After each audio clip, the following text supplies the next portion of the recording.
汤姆·索亚历险记，马克·吐温。第11章。快到中午的时候，一个可怕的消息很快传到了整个村子。那时没有电报，消息很快从一个人传到另一个人，从一家传到另一家，速度很快。当然，学校的老师下午放假了。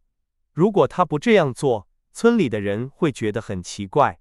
人们在死人旁边看到了一把带血的刀，有人认出那是莫夫波特的刀，这就是消息。还有人说，一个很晚回家的人看到波特在很晚的时候在小河里洗手，波特很快就离开了。这些事很奇怪，特别是洗手这件事，因为莫夫波特不常洗手。还有人说，人们找了整个村子，想找到凶手，但是没有找到。有人骑马去了所有的路，警察觉得晚上之前一定能抓到他。整个村子的人都去了墓地。汤姆的害怕没有了，他也跟着去了，不是因为他想去其他地方，而是因为一种可怕的力量让他去了那里。到了墓地，他挤进了人群，看到了可怕的景象。他觉得好像过了很长时间，他才又来到这里。有人碰了他的胳膊，他回头一看，是哈克贝利。他们很快就看向了别的地方，害怕别人发现他们看了对方。但是大家都在说话，只注意着眼前的景象。可怜的人，可怜的孩子。这件事告诉我们不要破坏墓地。如果抓到莫夫波特，他会被处死的。人们这样说。牧师说，这是惩罚，这是上帝做的。汤姆全身发抖，因为他看到了印第安人乔可怕的脸。这时，人群开始激动起来，有人喊：“是他，是他，他自己来了。”谁？手？20个人问。莫夫波特。他停下来了，小心，他要走了，别让他跑了。一些在树上的人说，他不是想跑，他看起来很困惑。他真大胆。一个人说，他想来看看他做了什么。他没想到会有人在这里。人群让开了一条路，警察抓着波特的胳膊走了过来。波特的脸色不好，眼睛里充满了害怕。当他站在死人的旁边时，他开始发抖，他用手捂住脸，开始哭了起来。不是我做的，大家，他哭着说，我保证我没有做。谁说你做的？有人喊道。波特抬起头，看着周围，他看到了印第安人乔，大声说：“乔，乔，你答应过我，你不会。”这是你的刀吗？警察突然把刀放在他眼前。如果不是别人扶着他，波特就要倒在地上了。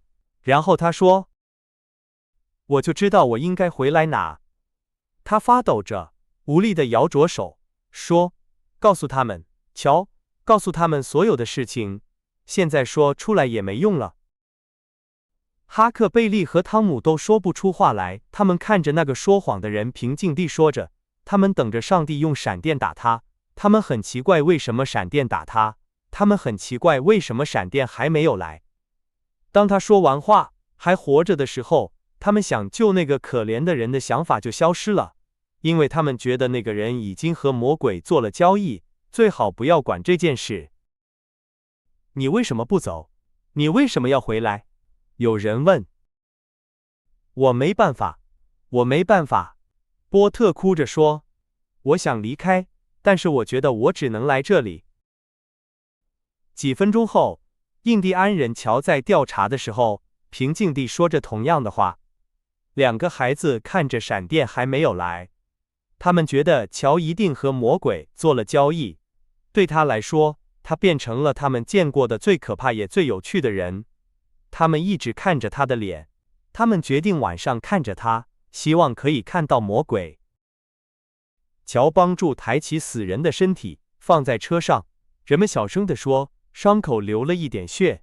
两个孩子觉得这件事会让人怀疑乔，但是他们错了，因为有人说乔在莫夫波特犯罪的时候离他很近。可怕的秘密和内疚打扰了汤姆的睡眠1个多星期。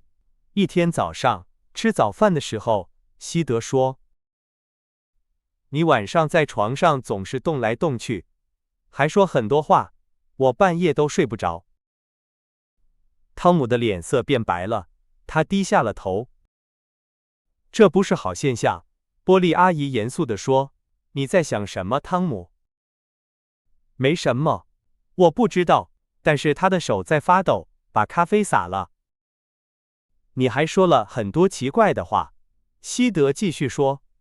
昨天晚上你说，是血，是血，你说了好几次，你还说，别这样对我，我会说的。你要说什么？你要说什么？汤姆觉得头晕。我们不知道会发生什么，但是还好，波莉阿姨的担心没有了，她帮助了她的侄子。别说了，她说，是那个可怕的犯罪，我晚上也总是梦到他，有时候我梦到是我做的。玛丽说她也是这样。西德好像满意了。汤姆很快离开了，他不想让阿姨怀疑他。从那天开始，1个星期的时间，他总是说他的牙疼，晚上用布包着脸。他不知道西德晚上总是偷偷地看着他，他会解开布，听很长时间，然后再把布包好。汤姆的内疚慢慢没有了，牙疼也让他觉得不舒服，他就不再说牙疼了。如果西德从汤姆说的话里听到了什么，他也没有说出来。汤姆觉得他的同学们总是用死猫调查，这让他很痛苦。西德发现汤姆从来没有在这些调查中当法医，虽然他总是第一个参加新的活动。他还发现汤姆从来不当证人，这很奇怪。他还发现汤姆不喜欢这些调查，总是想办法离开。西德觉得很奇怪，但是他没有说什么。